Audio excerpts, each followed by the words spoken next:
Bem, bom dia. Bom dia a todos os presentes, melhor.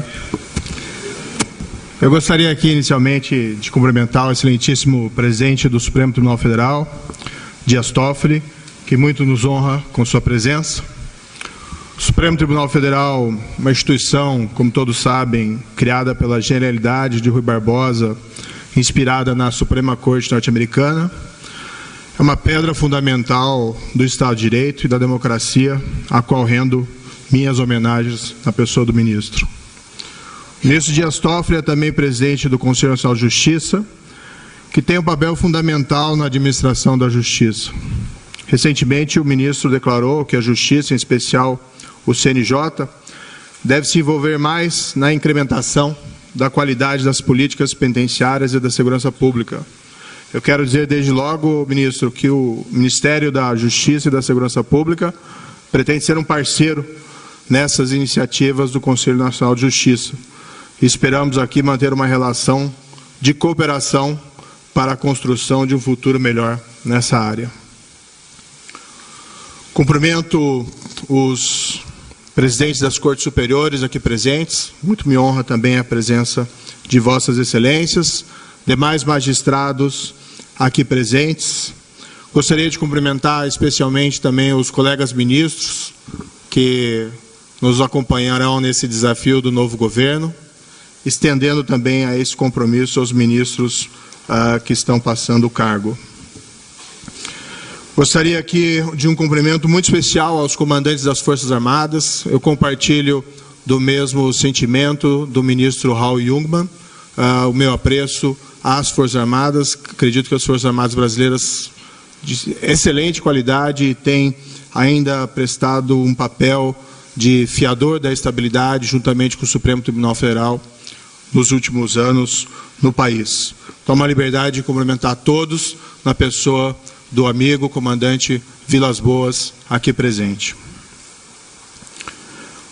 Gostaria aqui de uma congratulação igualmente especial à minha equipe, pessoas dignas e competentes que aceitaram o desafio de dividir comigo as enormes responsabilidades do Ministério da Justiça e da Segurança Pública.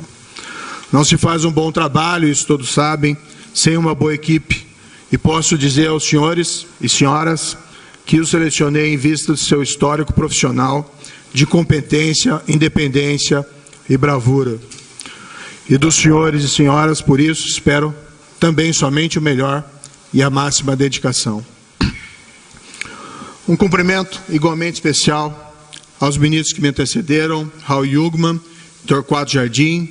Vossas Excelências dignificaram os cargos durante sua gestão e é uma honra sucedê-los. Igualmente, deixo bem claro que o que foi feito, o legado das gestões de Vossas Excelências, das gestões anteriores, de forma nenhuma está sendo abandonado, apenas pretendemos dar a continuidade e fazer tudo o que for possível para melhorar o serviço público cada vez mais, que é essa aspiração da sociedade brasileira. O Ministério da Segurança Pública, ele, na verdade, não se vai, ele permanece apenas com uma outra roupagem. O extraordinário eu vou deixar realmente.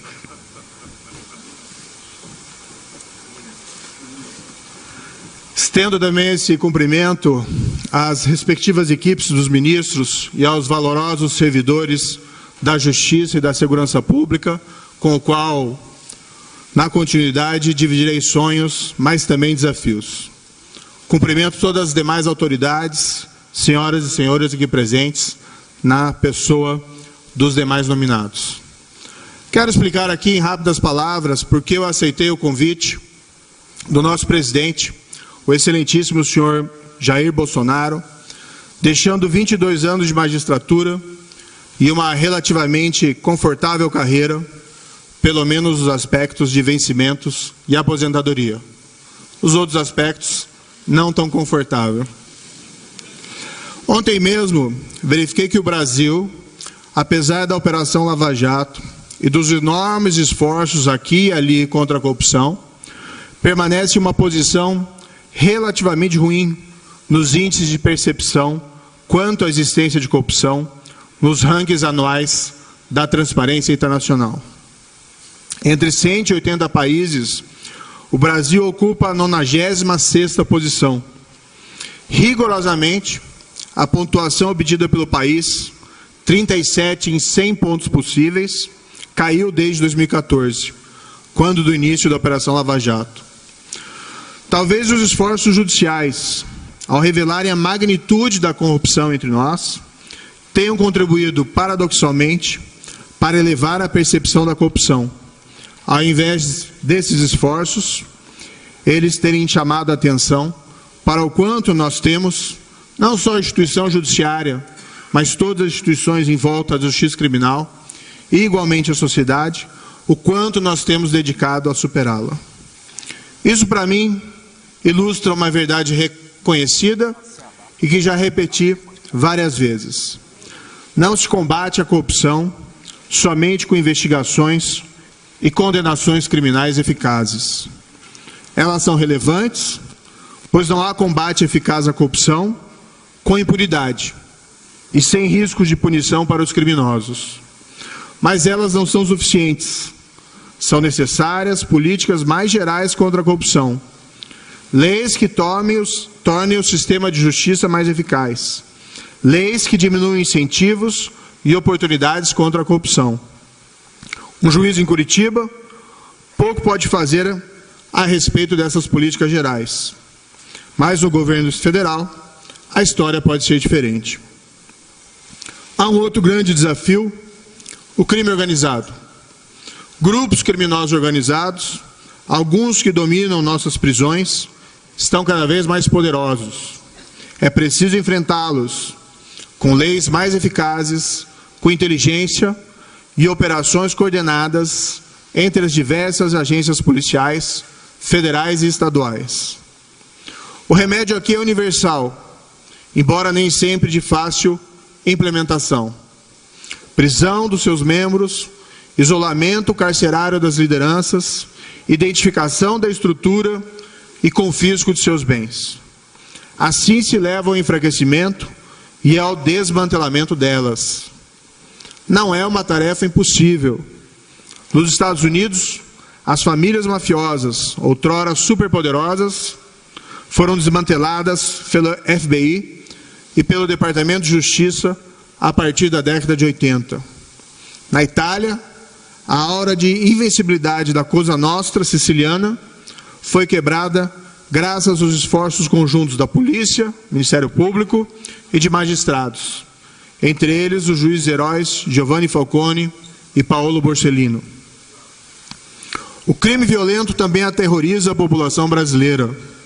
As elevadas taxas de homicídio, já mencionadas pelo ministro Raul Jungmann, constituem o pior exemplo. Mas os índices de roubos armados, estupros e de crimes violentos em geral geram uma atmosfera de insegurança que deve ser combatida com estratégia, inteligência e políticas públicas eficazes. Essas elevadas taxas de criminalidade, seja do crime de corrupção, seja do crime organizado, seja do crime violento, prejudicam o ambiente de negócios e o desenvolvimento.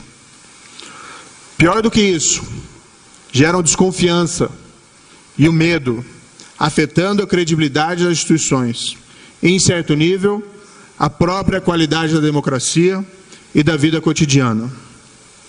Não há uma resposta ou uma tarefa fácil aqui, mas o compromisso do Ministério é, com todos os esforços e dedicação possível do ministro, dos secretários, dos dirigentes, dos servidores dos ministérios e de todos órgãos e departamentos vinculados a eles, iniciar um ciclo virtuoso de diminuição de todos esses crimes, prosseguindo no legado das gestões anteriores.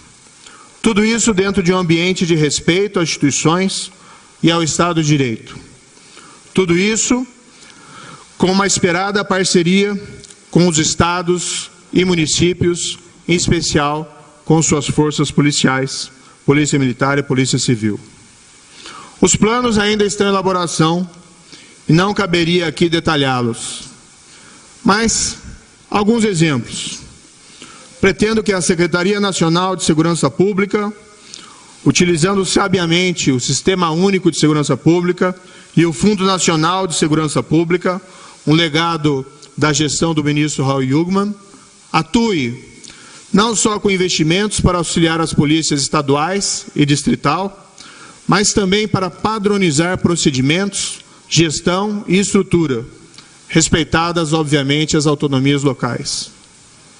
Deve ter um papel equivalente ao da intervenção federal no Rio de Janeiro, e que reestruturou a segurança pública naquele estado. Aqui, evidentemente, substituindo intervenção por cooperação. Pretendo que o Departamento Penitenciário Nacional incremente a qualidade das penitenciárias federais para o absoluto controle das comunicações das lideranças de organizações criminosas com o mundo exterior.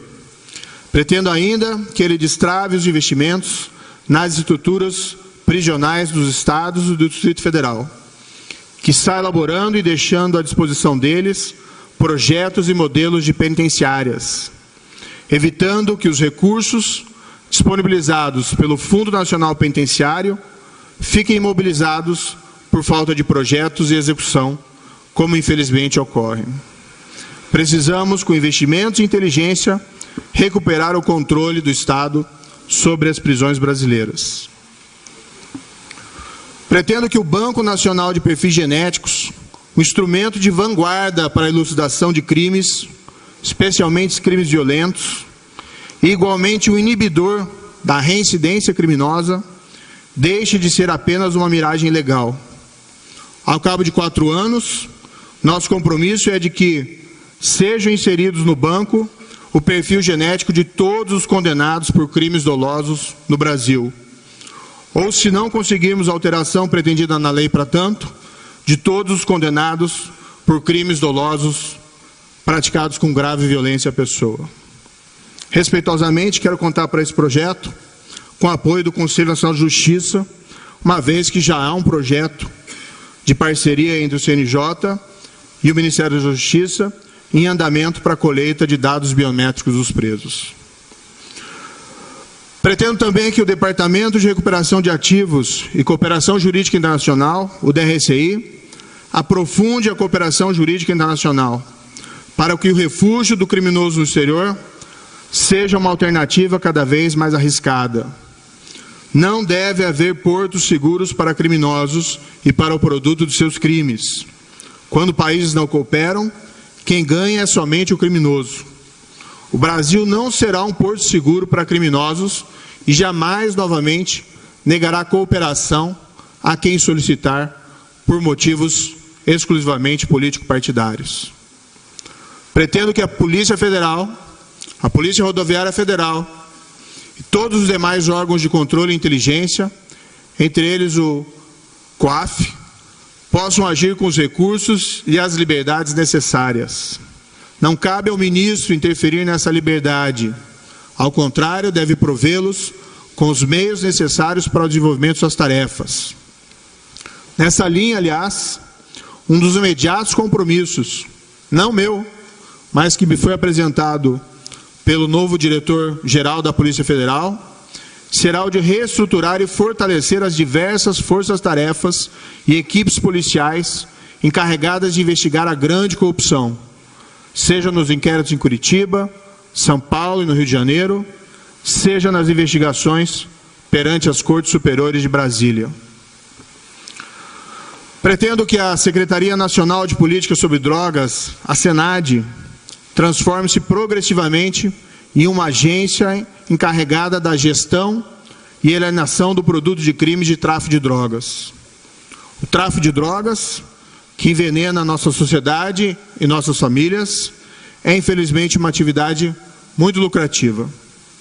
O Estado deve se servir de uma forma mais eficaz da fortuna e dos bens confiscados desses grandes criminosos, e com eles financiar a segurança pública e a recuperação dos dependentes químicos, além de investir em políticas de prevenção.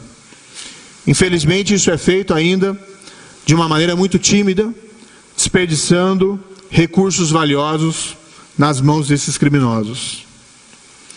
Um dos objetivos prioritários será apresentar um projeto de lei anticrime já no início da próxima legislatura e lutar para convencer, com respeito e toda abertura ao diálogo, os parlamentares. Não haverá aqui a estratégia, não muito eficaz, de somente elevar penas. Pretende-se, sim, enfrentar os pontos de estrangulamento da legislação penal e processual penal, e que impactam a eficácia do sistema de justiça criminal. Propostas simples, mas eficazes, como, entre outras, a previsão de operações policiais disfarçadas para combater o crime, a proibição de progressão de regime para membros de organizações criminosas e o plea bargain para que a justiça possa resolver rapidamente casos criminais nos quais haja confissão. Pretende-se deixar mais claro na lei, como já decidiu diversas vezes o plenário do Supremo Tribunal Federal, que no processo criminal a regra deve ser da execução da condenação após o julgamento da segunda instância. Este foi o mais importante avanço institucional dos últimos anos, legado do saudoso ministro Teori Zavascki. Pretendemos honrá-lo e igualmente beneficiar toda a população com uma justiça célere, consolidando tal avanço de uma maneira clara e cristalina na legislação. Processo sem fim é justiça nenhuma. Pretende-se ainda fortalecer o Tribunal do Júri, prevendo a execução imediata dos vereditos condenatórios, como já decidiu a primeira turma do Supremo Tribunal Federal, inclusive compondo ela o ministro Dias Toffoli. Esses são apenas alguns exemplos das medidas previstas no projeto em elaboração. Adiante virão projetos mais complexos, que terão que ser debatidos com outras pastas, para reduzir incentivos e oportunidades para a prática da corrupção e de outros crimes. Na elaboração, quero contar com os subsídios de outras instituições, como o Ministério Público, como a OAB, que também homenageio na pessoa aqui do presidente Cláudio Lamáquia, com os órgãos policiais e com o apoio da sociedade civil organizada, como de entidades como a Transparência Internacional. Não desconheço que o Ministério tem outras grandes responsabilidades, como políticas na área do consumo, da imigração, registros sindicais, essa é uma novidade, e o Arquivo Nacional. Também terão todas elas a nossa atenção.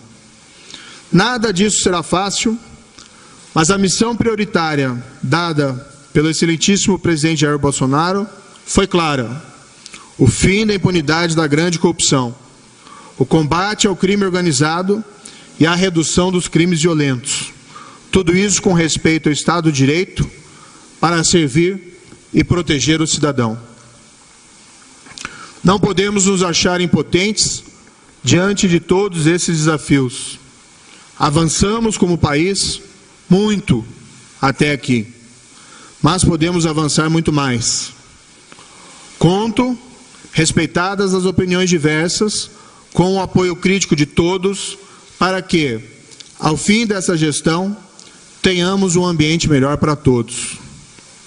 O brasileiro, seja qual for a sua renda, e lembremos que o crime atinge mais fortemente os mais vulneráveis, tem o direito de viver sem medo da violência e sem medo de ser vítima de um crime, pelo menos nos níveis epidêmicos atualmente existentes.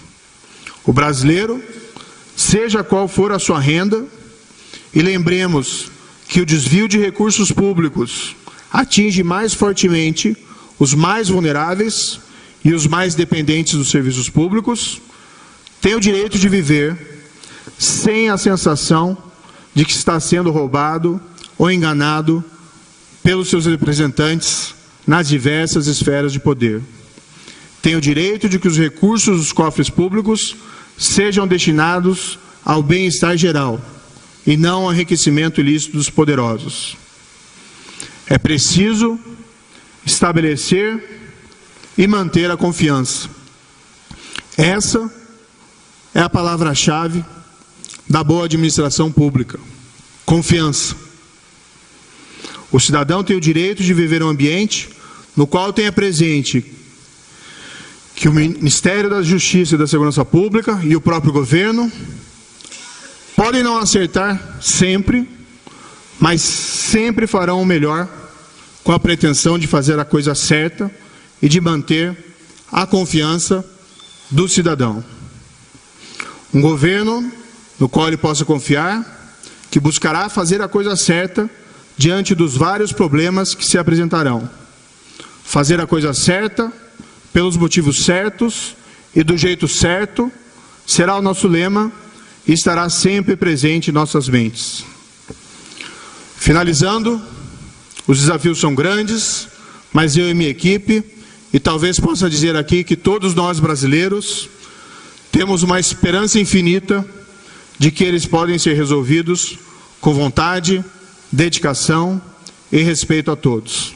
Muito obrigado por sua atenção. Mãos à obra.